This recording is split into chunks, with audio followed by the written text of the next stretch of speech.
Now we're going to take an example for personal development. So one of your problems, let's say, is time management. Even though it's covered in the course, you still have problems managing your time. So why is one of the main ideas time management? What is the goal behind it? Maybe the goal behind it is, spending more time with your kids, right? So you get to a point where you're mind mapping the main idea, which is time management. If you know how to do time management properly, you'll have more time to spend with your kids or your wife or doing whatever you want. So the main idea is time management. Now, when it comes to time, what are all the different branches? What are the things that usually consume time, right? Now, in this particular mind map, they used one of the things that we talked about when we talked about enhancing structure, which is adding keywords or descriptions. So when they divided in this mind map, dividing time management into 4 different branches: urgent and not important, urgent and important, not urgent and important, not important and not urgent. And then they related each and every one of these branches to a keyword: learn to avoid. So urgent and not important, the keyword is learn to avoid. So whenever you think about something and you know that it's urgent and not important, the first idea that's going to come to your mind is, I need to avoid that, right? Why? Because of the visual perception that took place when you were doing the mind mapping. Not important and not urgent, learn to limit. Whenever you face something like that, you are going to limit it. Same thing goes for urgent and important, learn to manage. Not urgent and important, learn to focus.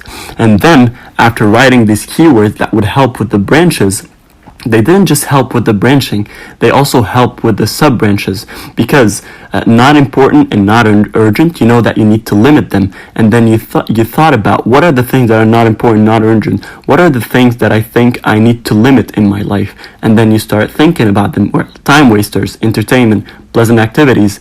And then you thought about urgent and not important. What are the things that I need to avoid? Interruptions, meetings and calls, busy work, right?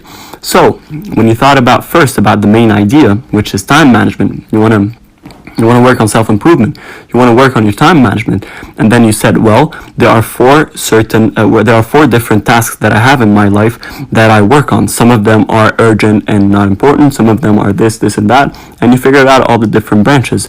This is just common sense, right? Maybe the branches can be completely different based on you. Maybe for you, when you're writing a time management mind map, maybe it can be, the branches could be planning, prioritization, productivity, and willpower, right? Then you're going to be talking about other things. You're going to be talking about planning. So what are the different methods to plan? So you have the first branch, which is related to time management, which is planning. And now you have the different sub-branches, the different ways that you can plan your tasks.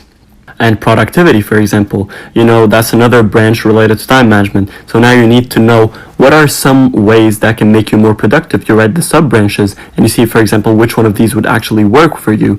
Prioritization, you look at what are your priorities. Maybe here in prioritization, the sub-branches can be urgent and not important, urgent and important, not urgent and not important, right? So it's up to you to decide how you're going to actually do your mind map based on what you think you should do.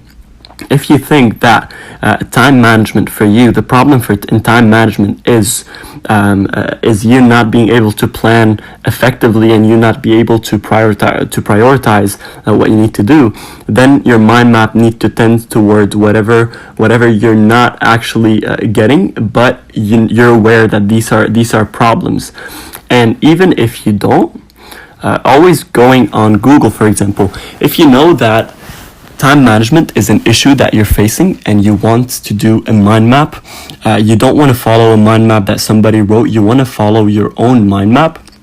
Here is where the 4 stages of learning, here they take place. Because let's say you want to manage your time, but you don't know how to manage your time.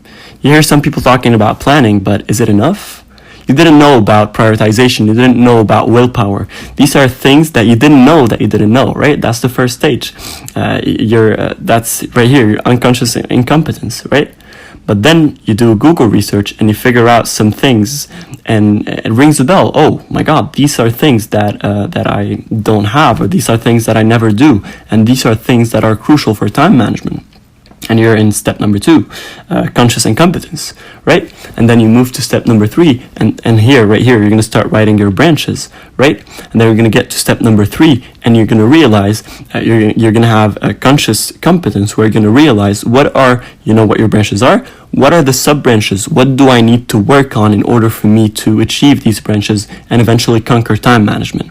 So once you have these in front of you, then you'll be able to work your way through to the 4th stage, which is eventually unconscious competence, being so natural at it that you're so natural at time management and you do it perfectly, right? So if at any point you have a problem and you want to figure out a mind map for it, and you can't figure out how to build this mind map, you have the main idea, go do a research and follow the 4 stages of learning to be able to build the mind map correctly. Otherwise, if you're just going to go through time management with having stuff in your mind that you don't even know, having concepts related to time management that you have no idea about, that you've never seen before, you are preparing yourself to fail. The mind map is not going to help you. Unless you know and you're aware of every single aspect and concept of this particular thing you're working on, you need to do your research. You need to look at the different angles before applying a mind map. Otherwise, you're risking into going into a mind map that is not really effective for you.